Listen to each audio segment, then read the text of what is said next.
की और उत्तराखंड से आपको बड़ी अपडेट देंगे। इस वक्त की ताजा जानकारी देते हैं। एसआईटी ने कोविड टेस्ट फर्जीवाड़े मामले में जांच को तेज कर दिया है। खबर यह भी है कि एसआईटी ने कुंभ मेलाधिकारी स्वास्थ्य विभाग से पूछताछ लगातार की है और ये जो पूछताछ है वो 5 घंटे तक चली है। सवाल जवाब का सिलसिला लगातार 5 घंटे तक चलता रहा है और सीएमओ हरिद्वार का भी बयान दर्ज किया गया है, क्योंकि हम आपको पिछले दिनों तस्वीर भी दिखा रहे थे और सीएम साहब कह भी रहे थे कि ये मामला उनके कार्यकाल का नहीं है, पहले का मामला है और उस पर जांच बिठा दी गई है। और वही हम देख रहे हैं कि एसआईटी लगातार जांच कर रही है और 5 घंटे तक लगातार पूछताछ चली भी है। और 5 घंटे तक पूछताछ चली है तो क्या इसमें निकलकर सामने आएगा, खैर वो तो वक्त पता पाएगा, लेकिन मामला कुंभ से जुड़ा हुआ है, क्योंकि फर्जीवाड़े की जो टेस्टिंग की प्रक्रिया थी, जो कोविड टेस्ट हो रहे थे उसमें फर्जीवाड़ा हुआ और उसमें जो कंपनियां रही, जो हरियाणा की कंपनियां थी, उस पर भी केस दर्ज किया गया, जो पिछले दिनों हम आपको जानकारी दे रहे थे। लेकिन अपडेट इसमें आपको ये दे रहे हैं कि एसआईटी लगातार पूछताछ कर रही है और सीएमओ हरिद्वार का बयान भी दर्ज कर लिया गया है। बड़ी खबर इस वक्त की उत्तराखंड से आप तक पहुंचा रहे हैं कि एसआईटी ने कोविड टेस्ट फर्जीवाड़े में जांच को तेज कर दिया है और पिछले दिनों ही सीएम तीरथ सिंह रावत ये कह चुके हैं कि इस मामले में जल्द से जल्द कार्रवाई की जाएगी। और बात अगर पूर्व सीएम त्रिवेंद्र सिंह रावत की करें तो उन्होंने भी इस बात को पुख्ता किया कि जांच बिठा दी गई है और कार्रवाई लगातार की जा रही है। धीरेन्द्र प्रताप सिंह हमारे साथ जुड़ रहे हैं, ब्यूरो चीफ उत्तराखंड, तमाम जानकारी आप तक पहुंचाएंगे। बहुत बहुत शुक्रिया धीरेन्द्र हमारे साथ जुड़ने के लिए। क्या सच्चाई है इस मामले में, क्योंकि जांच को तेज लगातार किया जा रहा है, सीएमओ का बयान दर्ज किया गया है, पिछले दिनों हम सीएम साहब को भी सुन रहे थे, कब तक ये जांच पूरी हो पाएगी, क्योंकि ताबड़तोड़ कार्रवाई हो रही है धीरेन्द्र? सरकार ने घोटाले के खुलने के बाद जिस तरह से राष्ट्रीय स्तर पर भी सरकार कुंभ, चूंकि एक राष्ट्रीय आयोजन होता है और उसको लेकर के जिस तरह से सरकार निशाने पे आई, तो सरकार ने इन आरोपों को खारिज करने के लिए तत्काल एसआईटी का गठन किया। यानी जो एसएसपी हरिद्वार है, उन्होंने एसआईटी का गठन किया और एसआईटी ने तत्काल इस पे कार्रवाई शुरू कर दी। और आपने देखा ही होगा कि जो कुंभ मेला के स्वास्थ्य अधिकारी थे अर्जुन सिंह, उनसे बातचीत हुई, जो मुख्य चिकित्सा अधिकारी है वहाँ डॉक्टर एस के झा, उनके भी बयान दर्ज किए गए। एसआईटी का पूरा एक तरह का उद्देश्य है कि जल्द से जल्द इस मामले में जो भ्रष्टाचार हुआ है उसको बेनकाब किया जाए और जो दोषी हैं उनको जो है चिकित्सकों के सलाखों के पीछे भेजा जाए। और आपने देखा ही होगा कि इस मामले में 3 अलग अलग एफआईआर हुई हैं। और सबसे बड़ा सवाल यह है कि जिस तरह से कुंभ मेला क्षेत्र में जो इस तरह का स्वास्थ्य का जो मसला था या इस तरह का जो काम देना था, उसमें से उत्तराखंड राज्य के जो स्वास्थ्य निदेशालय है उसको अलग कर दिया गया था। इस वजह से जो उत्तराखंड की डीजी हेल्थ है डॉक्टर कृष्टि बहुगुणा ने बताया कि इसमें स्वास्थ्य निदेशालय को अलग कर दिया गया था, तो इसलिए इसमें जो भ्रष्टाचार हुआ है उसका यहाँ से लेना देना कुछ नहीं है। हालांकि उन्होंने ये भी कहा कि कुंभ क्षेत्र में इस तरह का जो काम हुआ है, जो आरटीपीसीआर टेस्ट होते हैं या जो स्वास्थ्य संबंधित चीजें होती है, उसमें न केवल आईसीएमआर एनएबीएल की अप्रूव्ड लेबोरेटरीज के साथ साथ बल्कि उत्तराखंड में जो एस्टेब्लिशमेंट एक्ट है और पैथोलॉजी का जो एक तरह का काम होता है उसके लिए जो रजिस्टर्ड फर्में हैं वही काम कर सकती है। जबकि यहाँ पे भ्रष्टाचार वही से पता चलता है कि जो चलिए कार्रवाई की जो बात की गई है वो उम्मीद है कि जल्द से जल्द हो सके। धीरेन्द्र बहुत बहुत शुक्रिया हमारे साथ जुड़ने के लिए, तमाम जानकारी पहुंचाने के लिए। फिलहाल कोरोना का भी जिक्र फटाफट से करेंगे, क्योंकि उत्तराखंड में कोरोना के बेहद कम मामले सामने आ रहे हैं और आपको बता दें कि उत्तराखंड में 24 घंटे का आंकड़ा कितना है। दरअसल स्वास्थ्य विभाग ये कहता है कि उत्तराखंड में 24 घंटे में 220 नए संक्रमित मरीज पाए गए हैं। बड़ी खबर इस वक्त की आपको बता रहे हैं कोरोना से जुड़ी हुई, क्योंकि 24 घंटे में 5 मरीजों ने इलाज के दौरान दम भी तोड़ दिया है और एक्टिव मरीजों की संख्या की अगर बात करें तो वो भी बेहद कम इस वक्त उत्तराखंड के अंदर देखने को मिल रही है। हालांकि अगर बात करें कोविड कर्फ्यू की, तो कोविड कर्फ्यू भी लगातार लगा हुआ है उत्तराखंड के अंदर। धनराज गर्ग हमारे साथ जुड़ रहे हैं, हमारे संवाददाता, तमाम जानकारी आप तक पहुंचाएंगे। बहुत बहुत शुक्रिया धनराज हमारे साथ जुड़ने के लिए। क्या परिस्थितियां इस वक्त उत्तराखंड के अंदर हैं? कोविड के मामले बेहद कम आ रहे हैं, पर क्या राहत जो उत्तराखंड की सरकार लोगों को दे रही है कोविड कर्फ्यू का जब हम जिक्र करते हैं, तो क्या आगे आने वाले समय में और छूट दी जा सकती है धनराज? जी हर्ष, बिल्कुल आपको बता दूं कि जिस तरीके से लगातार कोरोना के मामले अब कम नजर आ रहे हैं, घंटे के 220 मामले संक्रमित पाए गए हैं और 5 लोगों की इसमें मौत भी हो चुकी है। जो बड़ा ही चिंता का विषय है कि अभी मौतों का जो आंकड़ा है वो रुकने का नाम नहीं ले रहा है। लगातार मौतें हो रही हैं, कभी 5 हो रही हैं तो कभी 6 हो रही हैं।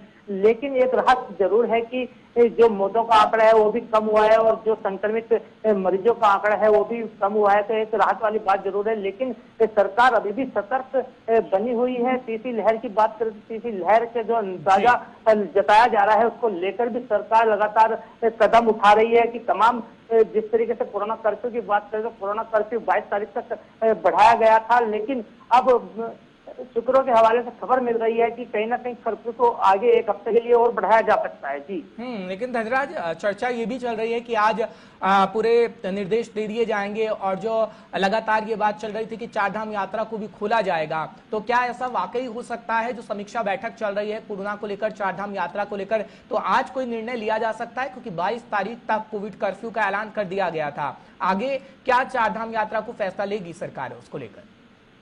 जी बिल्कुल हर्ष, आपको बता दूं कि जिस तरीके से चारधाम यात्रा की बात करें तो लगातार चारधाम यात्रा के लिए बैठकें जारी हैं। उनके तीरथ सिंह रावत खुद बैठक ले रहे हैं वर्चुअल के माध्यम से। और वहीं आपको बता दूं कि जो शासकीय प्रवक्ता हैं सुबोध उनियाल मंत्री, वो भी लगातार बैठ के अधिकारियों के साथ कर रहे हैं और चारधाम यात्रा खोलने पर विचार विमर्श किया जा रहा है। अब देखने वाली बात होगी कि क्या चारधाम यात्रा पूरे प्रदेश के लिए खोली जाती है या फिर अन्य राज्यों के लिए भी चारधाम यात्रा खोली जाती है, ये आने वाला समय ही बताएगा। लेकिन फिलहाल ये माना जाए कि जिस तरीके से सरकार लगातार सतर्क बनी है, कहीं ना कहीं छूट देने की जो राहत पहुंचाने के मूड में सरकार नजर आ रही है, तो कहीं ना कहीं उसके लिए लगता है कि जो आने वाला समय होगा वो जनता के लिए बहुत ही बेहद एक खुशखबरी लेकर आएगा कि जो दुकानें अभी तक बंद थी, व्यापारियों को जिस तरह का नुकसान हो रहा था या फिर चारधाम में से जुड़े लोग हैं जो जैसे टैक्सी चालक है या खच्चर चालक है, वहां पर जो भी दुकानों वाले हैं उनको भी एक राहत देने की बात मुख्यमंत्री तीरथ सिंह रावत कर रहे हैं। जी ठीक है धनराज, लेकिन जो 3 दिन दुकान खोलने का निर्णय लिया गया उसमें हम देख रहे हैं कि लोग अपनी भूमिका सही से नहीं निभा रहे हैं, क्योंकि लोगों की भी कुछ जिम्मेदारी बनती है। आप मार्केट का रुख कर रहे थे, आप दिखा रहे थे तस्वीरें, कहीं ना कहीं लोग अपनी जिम्मेदारी को नहीं निभा रहे हैं। अब क्या सख्ती और बरतने के मूड में है सरकार? क्योंकि चालान तो काटे जा रहे हैं, लेकिन जो लोगों की तस्वीर नजर आ रही है वो ये कह रही है कि अब कोरोना जो हालात सामान्य हो रहे हैं कोरोना को लेकर, और दस्तक तीसरी लहर दे सकती है, क्योंकि एक्सपर्ट कह रहे हैं कि सभी राज्यों में तीसरी लहर दस्तक देगा और वो भी 4 से 6 हफ्तों के अंदर। जी बिल्कुल हर जिस तरीके से देखा जाए कि सरकार ने जो जनता को छूट दी कि 3 दिन दुकानें खुलेंगी, तो लेकिन जिस तरीके से बाजारों की हालत देखें तो बाजारों में काफी ही भीड़ देखने को मिली है। तो कहीं ना कहीं एक चिंता का विषय जरूर है कि जिस तरीके से लोग बाहर निकल रहे हैं अचानक, तो कहीं ना कहीं इससे कोरोना बढ़ने का मामला जरूर सामने आ सकते हैं। लेकिन चलिए, बहुत बहुत शुक्रिया धनराज तमाम जानकारी पहुंचाने के लिए, दर्शकों को अपडेट रखने के लिए। फिलहाल मौसम का भी जिक्र करेंगे क्योंकि उत्तराखंड पहाड़ी इलाका है और लगातार भारी बारिश हो रही है और आज भी भारी बारिश की चेतावनी दे दी गई है। बड़ी खबर आप तक पहुंचा रहे हैं, क्योंकि बात अगर करें उत्तराखंड सरकार की तो उत्तराखंड सरकार ने भी अलर्ट जारी कर दिया है और मौसम वैज्ञानिक भी ये कह रहे हैं कि प्रदेश के अंदर लगातार भारी बारिश होती रहेगी। फिलहाल चेतावनी जारी की गई है और लोगों से अपील भी की गई है कि लोग बेवजह घरों से बाहर ना निकलें और कई नदियां इस वक्त उफान पर भी है। बड़ी जानकारी इस वक्त आप तक पहुंचा रहे हैं कि उत्तराखंड में आज भी भारी बारिश के आसार जताए जा रहे हैं। खासकर पहाड़ी इलाकों में हम देख रहे हैं क्योंकि भूस्खलन कई जगह हुआ है और भूस्खलन होने से कई रास्ते भी बंद हो गए हैं, यानी कई रास्ते अवरुद्ध हुए हैं। जो जानकारी इस वक्त मिल रही है, खासकर चमोली का जिक्र करें, पिथौरागढ़ का जिक्र करें या फिर बागेश्वर का जिक्र करें, तो खबरें मिल रही हैं कि रास्ते अवरुद्ध हुए हैं। फिलहाल बात अगर भारी बारिश की करें तो भारी बारिश लगातार उत्तराखंड के अंदर होती रहेगी, क्योंकि उत्तराखंड के अंदर समय से पहले मानसून पहुंच चुका है और समय से पहले जब मानसून पहुंचा तो लगातार बारिश जारी है और आगे आने वाले समय में भी लगातार बारिश जारी रहेगी, जो चेतावनी जारी की गई है मौसम विभाग की तरफ से भी।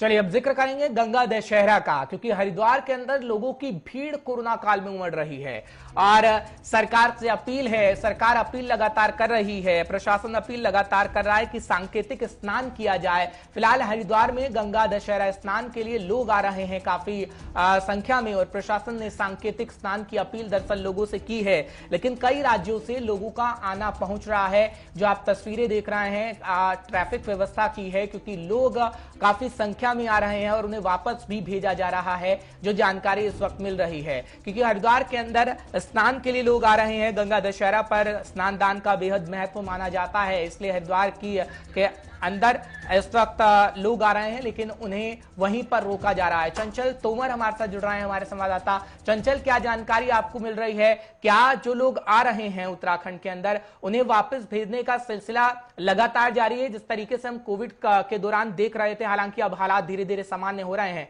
तो क्या परिस्थितियां आप देख रहे हैं गंगा दशहरा के दिन? बिल्कुल, देखिए जैसे आज गंगा दशहरा है। गंगा दशहरा जो है एक जो स्नान के लिए बहुत बड़ा पर्व माना जाता है हिंदू धर्म में, सनातन धर्म में। उसी को लेकर जो है जो कोरोना काल चल रहा है, कोरोना काल के चलते जो है प्रशासन की तरफ से सख्ती की गई है और जो RT-PCR की रिपोर्ट जो 72 घंटे की मांगी गई थी, उसको भी जो है दरकिनार कर रखा गया है। और जिस तरीके से अगर कोई श्रद्धालु गंगा स्नान के लिए आते हैं तो उनको बॉर्डर पे ही मंगलोर और जो इधर नारसन की तरफ उनको रोका गया है। वहीं से देर रात्रि से चेकिंग चलाई जा रही थी, वहीं जो बॉर्डर है पूरा उसको सीज कर दिया गया है और वहीं से जो है श्रद्धालु को वापस भेजा जा रहा है। प्रशासन ने जो है पहले ही उनसे जो अपील कर दी गई थी कि जितने भी श्रद्धालु हैं वो सांकेतिक स्नान घर में रहकर ही करें और बाहर ना आए। और जो हरिद्वार में है जो स्नान के लिए अगर पहुंचते हैं तो उनको बॉर्डर से ही वापस भेजा जाएगा। बिल्कुल चंचल, क्या लोगों से रिपोर्ट लाने को भी कहा गया है? जो लोग आ रहे हैं उन्हें कोरोना की नेगेटिव रिपोर्ट लानी होगी, क्योंकि अगर हम पर्यटन के लिहाज से देखें तो ये गाइडलाइन जारी की गई थी कि अगर कोई उत्तराखंड के अंदर आता है बाहरी राज्य से, उन्हें कोरोना नेगेटिव रिपोर्ट लानी होगी। अब जब गंगा दशहरा के लिए लोग आ रहे हैं, स्नान के लिए आ रहे हैं, तो क्या कोरोना की नेगेटिव रिपोर्ट भी लाई जा रही है, जो प्रशासन को दिखाया जा रहा है? बिल्कुल, देखिए बताते हैं आपको, जिस तरीके से गंगा स्नान को लेकर जो है 72 घंटे की RT-PCR की जो रिपोर्ट थी वो मान्य थी, लेकिन गंगा स्नान को लेकर वो सारी जो है कैंसिल कर दी गई है। साथ साथ ये कहना है कि हरिद्वार में जो लोग आ रहे हैं जिनकी RT-PCR नेगेटिव रिपोर्ट उनके पास नहीं है, उनको वापस भेजा जा रहा है। और जो वैसे जो लोग हैं जो वैसे घूमने आ रहे हैं या गंगा स्नान करने आ रहे हैं, उनको भी जो है रोका जा रहा है, क्योंकि हरिद्वार में जो स्नान है उसको हल्की पैड़ी को बिल्कुल जो है नाकाबंदी कर दी गई है। वहाँ जो स्नान के लिए बिल्कुल बैन कर दिया गया है कि वहाँ स्नान नहीं कराया जा रहा है। और उसी को लेकर जो है जो श्रद्धालु आ रहे हैं जो नेगेटिव रिपोर्ट जिनके पास नहीं है, उनको बॉर्डर से ही वापस भेजा जा रहा है और उनसे जो है रीजन भी पूछा जा रहा है आखिर आप हरिद्वार क्यों जा रहे हैं। अगर वो स्नान के लिए बोल रहे हैं कि स्नान करने जा रहे हैं तो उनको जहां तक है उनको वापस भेजने की प्रक्रिया जारी रखी गई है। जी चलिए चंचल, बहुत बहुत शुक्रिया तमाम के लिए, दर्शकों को अपडेट रखने के लिए कि क्या स्थिति है हरिद्वार के अंदर भी। खासकर फिलहाल एक ब्रेक लिए रुकना होगा, ब्रेक के उस पार भी खबरों का सिलसिला गुलिस्तान न्यूज पर जारी रहेगा।